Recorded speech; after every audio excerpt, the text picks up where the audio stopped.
একটা মৃত্যু, তা ঘিরে অসংখ্য মানুষের আবেগ আমরা দেখেছি। সেই মৃত্যুকে অনেকেই মানতে পারছেন না, আসলে এখনো অনেকে মানতে পারেননি। জুবিন গার্গের কথা বলছি।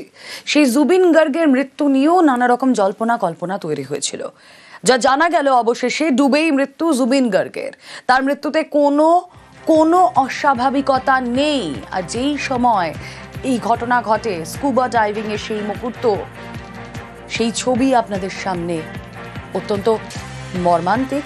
স্কুবা ডাইভিংয়ে গিয়েছিলেন, সোশ্যাল মিডিয়া থেকে পাওয়া যে ছবি, সেই সময় জুবিন গার্গের মৃত্যু, জলে ডুবে জুবিন গার্গের মৃত্যু হয়, এমনটাই জানিয়েছে সিঙ্গাপুর পুলিশ। বিষক্রিয়ায় মৃত্যু হয়নি জুবিন গার্গের।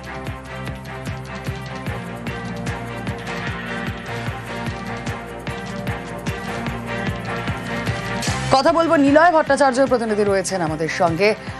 এখনো পর্যন্ত যে জল্পনা কল্পনা ছিল তার অবসান হলো আমরা বলতে পারি। ময়না তদন্ত রিপোর্টে কি জানা গেল ঠিক?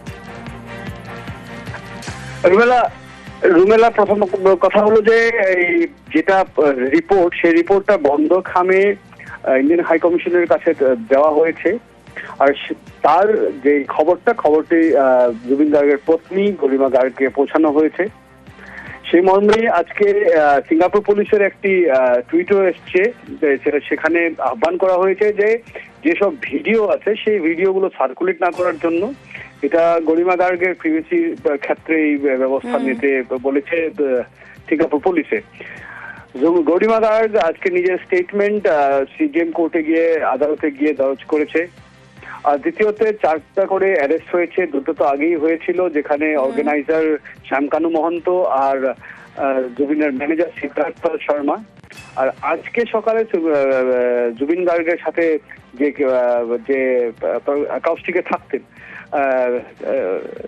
গোস্বামী, তো গোস্বামীকেও আজকে সকালে 14 দিনের পুলিশে হেরাসতে নেওয়া হয়েছে। আর সাথে গায়িকা যে গেছিলেন, আর বলা হচ্ছে যে সহগায়িকা যে ভিডিও রেকর্ড করেছিল পুরো ঘটনাটা, সেই ঘটনাটা ভিডিও রেকর্ড, তো ওই সহগায়িকাকেও আজকে সকালে অ্যারেস্ট করে 14 দিনের পুলিশ হেফাজতে পাঠানো হয়েছে।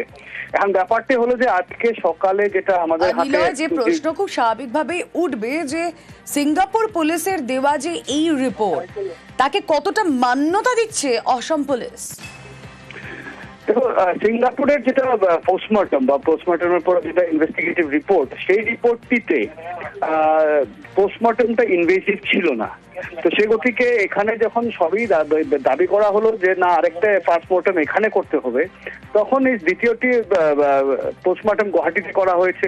আর ভিসেরা এফএসএল এ পাঠানো হয়েছে ফরেনসিক রিপোর্টের জন্য। এই দুটি রিপোর্ট আসা বাকি। এখন প্রিলিমিনারি ইনভেস্টিগেশন, যেহেতু ঘটনাটা সিঙ্গাপুরে ঘটেছে, তো এটার ওই সিঙ্গাপুর পুলিশের রিপোর্টটার গুরুত্ব অনেক বেশি। কিন্তু তারপরে আসামের যেটা রিপোর্ট বা দ্বিতীয়বারের জন্য যেটা পোস্টমর্টম বা অটোপসি করা হলো, তারপরে এফএসএল এর রিপোর্ট, এই দুটো রিপোর্টেরও গুরুত্ব রয়েছে। যদি একটা নিষ্কর্ষ বা একটা ডেফিনিটিভ একটা পয়েন্টে যদি পৌঁছাতে হয়, তাহলে এই 3টা রিপোর্টেরই খুব দরকার। আর তারপরে আরেকটা জিনিস যেটা আমাদের হাতে এখন হয়েছে লেগেছে, সেটা হলো যে শ্যামকানু মহন্ত যে অর্গানাইজার, আর বর্তমান পুলিশ হেফাজতে শ্যামকানু মহন্ত বাইরে, মানে ভারতবর্ষের বাইরে থেকেই একটি রিট পিটিশন ফাইল করেছিল গুয়াহাটি সুপ্রিম কোর্টে, আর যেটা নোটারাইজ করা হয়েছিল মালয়েশিয়াতে। আর ওখানে শ্যামকানু মহন্ত এই পুরো কেসটাকে গুয়াহাটির থেকে সিআইডি থেকে এই কেসটা সিবিআই অথবা এনআইএ কে হস্তান্তর করার দাবি করেছে, আহ্বান করেছে।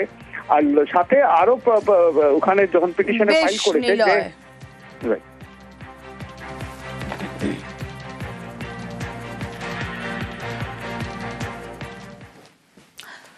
সুপ্রিম কোর্টে সোনম ওয়াংচুকের স্ত্রী, লাদাখে হিংসা তার অভিযোগে গ্রেফতার সোনম ওয়াংচুকের মুক্তি চেয়ে সুপ্রিম কোর্টে আর্জি। সুপ্রিম কোর্টে সোনমের স্ত্রী গীতাঞ্জলি আংমো। কথা বলবো, মৈত্রী ভট্টাচার্য রয়েছেন সঙ্গে। মৈত্রী, একেবারে দেখো রুমেলা, গীতাঞ্জলি তিনি যে সুট ফাইল করেছেন, একটি রিট পিটিশন ফাইল করেছেন তিনি সর্বোচ্চ আদালতে, এবং সেখানে তিনি বেশ কিছু দাবি নিয়ে তিনি সর্বোচ্চ আদালতের দ্বারস্থ হয়েছেন। তার মধ্যে প্রাথমিকভাবে হচ্ছে যে সোনম ওয়াংচুক যাকে দেশদ্রোহিতার আইনে গ্রেপ্তার করা হয়েছে, সেক্ষেত্রে দাঁড়িয়ে এই এনএসএ অ্যাক্ট কিভাবে তার উপরে চাপানো হলো সেই নিয়ে প্রশ্ন তুলেছেন তিনি, এবং 24শে সেপ্টেম্বর জবে তার থেকে এখনো পর্যন্ত স্বামীর সাথে দেখা করতে পারেননি তিনি, এবং সেক্ষেত্রে দাঁড়িয়ে আরো বিস্তারিত তথ্য তাকে জানানো হোক সেই অনুরোধও তিনি এই পিটিশনের মাধ্যমে জানিয়েছেন। এবং একই সঙ্গে সোনম ওয়াংচুকের মুক্তিরও আবেদন এই পিটিশনে করা হয়েছে। বেশ,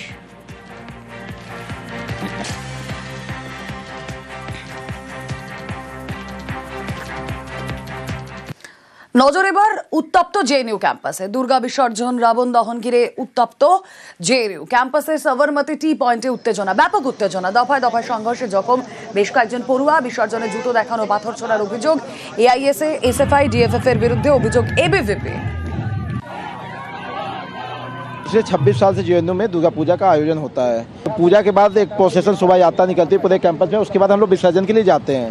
उसी लास्ट मोमेंट पे जो जेएनयू ने अपना प्रोटेस्ट कॉल दिया था बराक हॉस्टल पे, उसको अचानक से शिफ्ट किया और टी पॉइंट पे लाए। और टी पॉइंट पे जैसे हम वहाँ से गुजर रहे थे, उन्होंने महिषासुर के नारे लगाने शुरू किए और मूर्ति की तरफ चप्पल दिखाना शुरू किया। तो हमने उसका जब विरोध किया तो उसमें उन्होंने क्या किया कि चप्पल उठा के फेंकने लगे हम लोग की तरफ। तो उसमें किसी ने एक वुडन ब्लॉक उठा के एक छात्रा पे फेंका, जिसकी वजह से उस छात्रा के हाथ पे चोट आई है। जब भी हिंदू तीज त्यौहार होते हैं तो ये वामपंथी संगठन वहाँ आते हैं, उसका विरोध करते हैं, उसमें खलल डालने की कोशिश करते हैं। যদি অভিযোগ অস্বীকার আইসা, এসএফআই, ডিএফএফ এর পাল্টা ধর্মের আড়ালে রাজনীতির অভিযোগ, রাবণ হিসেবে বাম ছাত্র নেতাদের ছবি ব্যবহারের অভিযোগ, ওমর খালিদ, সার্জিল ইমামের ছবি ব্যবহার। हम लोग के ग्रुप्स में एक पोस्टर आना शुरू हुआ, रावण का पुतला दहन करने वाले हैं उमर खालिद, शर्जील इमाम, जो इस कैंपस के स्टूडेंट्स थे, बतौर रावण दिखा करके पुतला दहन करने की कोशिश कर रहे थे। उसको रजिस्ट करते हुए जेएनयू की तरफ से कॉल दिया कि आप ये नहीं कर सकते हैं, दिस इज़ रॉन्ग। और साबरमती टी पॉइंट पे हमारा एफईजी बर्निंग का कॉल चल रहा था, प्रोटेस्ट चल रहा था। उधर से प्रतिमा विसर्जन हो रही थी, उन्होंने अपने डीजे को वहाँ पे रोक करके आधे घंटे तक वहाँ पे नारेबाजी की। मामला इस कैंपस में हमेशा शांति रहती, पढ़ने लिखने के स्पेस को हमेशा एबीवीपी के लोग एक रिलीजियस फेस्टिवल को, रिलीजियस सेंटिमेंट को अपने पॉलिटिकल एक्सप्रेशन एजेंडे के बतौर इस्तेमाल करने की कोशिश कर रहे हैं। নজর রাখি পরের খবরে। প্রাথমিক শিক্ষক নিয়োগ মামলায় চার্জশিট, চূড়ান্ত চার্জশিট সিবিআই এর। মানিক ভট্টাচার্য, বিভাস অধিকারীর বিরুদ্ধে চার্জশিট। এই চার্জশিটে রত্না চক্রবর্তী বাগচির নাম। প্রাথমিক শিক্ষা পর্ষদের তৎকালীন সেক্রেটারি রত্না। কথা বলবো, প্রতিনিধি অমিত রয়েছেন আমাদের সঙ্গে। অমিত, প্রাথমিক শিক্ষক নিয়োগ দুর্নীতি মামলাতে চূড়ান্ত বা ফাইনাল চার্জশিট জমা দেওয়া হয়েছে সিবিআই তরফে। আজকে ব্যাংশাল কোর্টে 3 জনের বিরুদ্ধে চার্জশিট দেওয়া হয়েছে। তৎকালীন প্রাথমিক শিক্ষক পর্ষদের যিনি সভাপতি ছিলেন মানিক ভট্টাচার্য, তার নাম চার্জশিট হয়েছে বা তার বিরুদ্ধে চার্জশিট দেওয়া হয়েছে।